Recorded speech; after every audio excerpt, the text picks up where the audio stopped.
Welcome back, fellow adventurers, to the Frog God Games YouTube channel. My name is Ben Barsh, your host, guide, and dungeon master here for all the craziness that happens at Frog God Games. Now, today I am going to be talking about the Tome of Adventure Design. This is one of my favorite books from Frog God Games. I have made, I believe, a video in the past about this. It was a long time ago, probably like almost a year ago now, maybe even more. I can't remember, but I wanted to do a little bit more of an in-depth look into the book to explain to you guys why this is one of the best, if not the best, supplement books for role-playing games, Dungeons & Dragons, Swords and Wizardry, Pathfinder. It literally has everything you need. The whole purpose of this book is adventure design, the title being Tome of Adventure Design. For me, it's been the most helpful when I am literally like 4 hours away from a game session. I had a busy week, I couldn't plan, I had work stuff, I had other stuff, and my friends are coming over in 4 hours. And I really don't have an adventure planned, or at least I have like an idea of something I want to do. Then I pop this bad boy open, and I basically make an adventure rolling on tables for about 15 minutes, flesh it out in my head, throw some monsters in, and boom, we have a 4-hour game session basically created within like 30 minutes. So this book is an absolute just brilliant utility item for any dungeon master, referee, game master, for nearly any fantasy role-playing game system. It's specifically created with Swords and Wizardry and Pathfinder in mind, but I wholeheartedly agree that it is truly like a crown of adventure design for no matter what system you're playing, as long as it has fantasy elements. This isn't really a good adventure building book for sci-fi. Also, I am giving away a copy of this for free to anyone in the continental US, so watch to the end of the video for details on how to enter that giveaway. So starting off in this book, we basically have our starting point. So like the purpose of the adventure that you're going to be going on, missions to give to the party, ideas for villains, that kind of stuff. That is in the first section of the book here. And as you can see, I'm not sitting at my computer, so I can't throw up the PDF and talk over it. So I'll just show you from the book itself. It's beautiful. It's all black and white. I really like the black and white. I think it gives it a distinct charm. I really love black and white, to be honest. Color books are amazing, but there's just something about looking at a black and white image and letting your mind run and race to figure out what it's going to be. So anyway, the point that I want to make right now is this is a Tome of Adventure Design, but it could be easily renamed the Book of Tables. There are so many tables in here, and as you can see, we're in chapter 1. We're with the missions.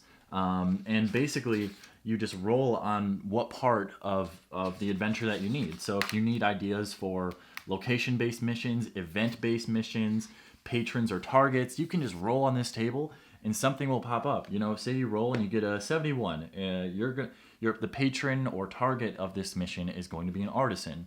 So then the gears start working of why are we working with this artisan? Are we working against this artisan? Are we contracted by another artisan?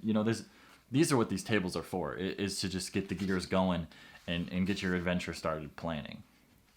So as you can see, just tables. And like Matt Finch wrote this and Bill Webb helped produce it. You can tell that they put in a absurd amount of work getting these to the point where literally anything you could imagine to happen will happen on one of these tables. So then you have the villainous plans. It kind of keeps going on with different ideas of plans for villains. And again, black and white art just looks stunning in this book. I really do enjoy it. And then you have some political power stuff, which I really like using. I actually just used this one in my home game, and I rolled on it, and I got military unit as the political power. And recently, they've actually been doing, they've been working with / against the Lord's Armada, the Royal Navy, which ended up falling to corrupt hands. And I kind of got through all of that through rolling on these tables. And then again, I took the ideas and just started running with them. So I can vouch for this book 100%. So then you get into section 2, which is all about monsters. So now that we have the idea of our mission, we have the villainous plan that we're going to be running with, there are just endless tables about monsters. And right in the beginning of this section, it has a table for specific monster categories. So like beast, constructs, draconic, dragon kind, elementals, phase, giants. You know what I'm getting at. So then we have beasts, just pages of tables for beasts that you can work into your game. And then you can give like folklore around the beast, method of obtaining food, abstract food, reproductive strategy, that kind of thing. when have you seen that in a D&D book? It just really doesn't happen. So then again, you go to constructs, and it just goes all the way through all the different kinds of monsters. So not only are you setting up what specific monsters are going to be in your game, you are easily and thoroughly fleshing out a story about them. So that way everything in the game has meaning. I really enjoy making my games. There's really nothing that doesn't matter in my game. So each room, each idea, each NPC, each monster has a purpose. And this book really helps me build out that purpose because, like I said, it's so... I don't swear on this channel a lot, but it's so damn descriptive. It really is. So then the really cool part is number 3. Once we have our mission idea, we have our villainous plans, we have our monsters, we get to build the dungeon. And of course, I'm just going like from left to right, front to back, how I'm reading and going through this book. But you can easily like do the dungeon first, then do monsters, then do the, you know what I mean? You can kind of like work it however you want. The dungeon portion has pretty much everything, again, that you could need. It teaches you how to shape a dungeon. It teaches you backstory of the dungeon, inhabitants of the dungeon, what's the most recent thing that happened in the dungeon. There's even like specific codes and ciphers that you can use that are in here. There's tables to roll on like the map. Like legitimately, you can use these tables and it will make the map for you. It's that easy. And we know Matt Finch as a brilliant writer and game designer, but did you know he's also a crazy good cartographer? Look at that. I like how Matt like hand drew. He drew them by hand and he made examples for you to use because this is like something that I would use in my game.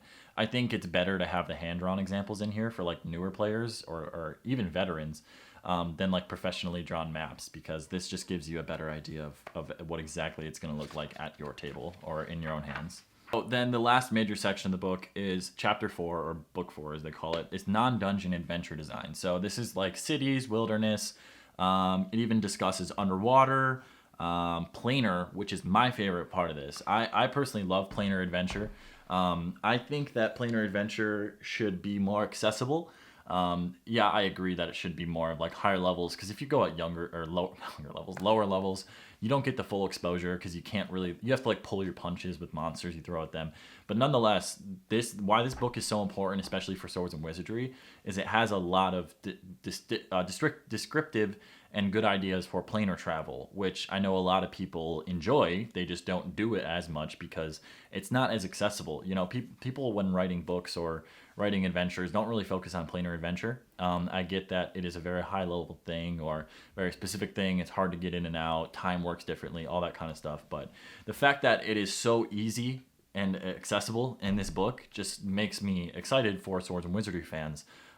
That you can easily do a planar adventure just inspired from this book alone. And again, it's just going to give you a bunch of tables to go on. So we're going to look at Waterborne adventures here. You roll for your type of ship. It's on 2 different charts because it's so big. Well, spread across 2 different reputation or rumors, ship cargo, unusual pirates, events. I mean, there's just a ton of stuff that you like I said, for the most part, it's pretty much going to describe everything that you can do in that specific area. I am personally a person, for those who don't know, I do write my own books and I publish them. I do project design, project managing for Frog God Games, but I also have my own company, Pacesetter Games, where I write books for 5th edition, BX, Swords and Wizardry. And personally, I really do enjoy running campaign books. But I also like writing my own home game. And as for me, what I generally do is I write my home game, and then if my players just really hit it off on this adventure, then I go ahead and publish that into an actually fully fledged campaign book or module. And multiple times I have gone to the Tome of Adventure Design because sometimes it just rolls. Like I said, life gets in the way. You roll up to the session really unprepared. You roll some dice real quick in this book before the adventure starts, and boom, you're good to go. So I genuinely highly recommend it as someone who, I love both sides of it. I love running campaigns, but I also like writing my own home game. And I think that you can combine those two with this book very easily and flawlessly. So for those who are interested in the giveaway, it's super easy. We are sending one to someone in the continental US. I really love doing international giveaways. I've done them on my personal channels a lot, but the problem right now with COVID-19 is all the prices are, number one, just very, very high. I've had a lot of packages go missing recently because, post offices aren't staffed. We've had a lot of problems. So for right now, we're just going to do, just the United States. So sorry to the international people. We really do appreciate you, and I promise we'll make it back in a way once this global pandemic has kind of calmed down a little bit. So all you have to do, it's super easy. You have to subscribe to the channel. Most of you, I think, are already subscribed. If you're not, click that red subscribe button. That's step 1. Step 2 is to like the video. It takes 2 seconds. Just click the little thumb up. Please don't click the thumb down because that one hurts my feelings. But then go ahead and comment something down below of how you like running games, what games you play. Just leave a comment. It doesn't have to be anything specific.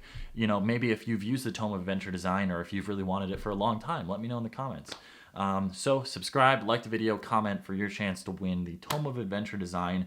Like I said, this is an absolute amazing utility for any fantasy RPG game. And as someone who's used it multiple times, and I understand, yeah, I'm the representative Frog God, so I'm going to talk things up. But as you guys know, I don't do a lot of product highlights. I don't like sell. I want this to be a talkative community channel. So when I do make these sell videos or trying to sell you an idea that this book is awesome, I genuinely mean it. So go ahead and do all those things to win the giveaway. If you want to pick up a copy, maybe you don't win the giveaway, you don't want to wait for the giveaway, just go over to froggodgames.com and you can pick it up in the hardcover version or the PDF. The PDF, I believe, is $21 and the hardcover is $42. If you buy the hardcover, you also get the PDF in a download in the Frog God Game store for forever. So the giveaway is going to end next week. The date is up on the screen because I forgot it off the top of my head right now. Just kidding, I just checked. July 6th. So the date was right. Wow, future Ben is so smart. July 6th, which is a week from the day the video is going up. So July 6th, 2020 is the last day to get in on this giveaway. Thank you all so much for watching. I really appreciate it. I want to see as many comments as possible of people entering for the giveaway. And that's it from me. I'll see you guys next week and keep going on adventures worth winning.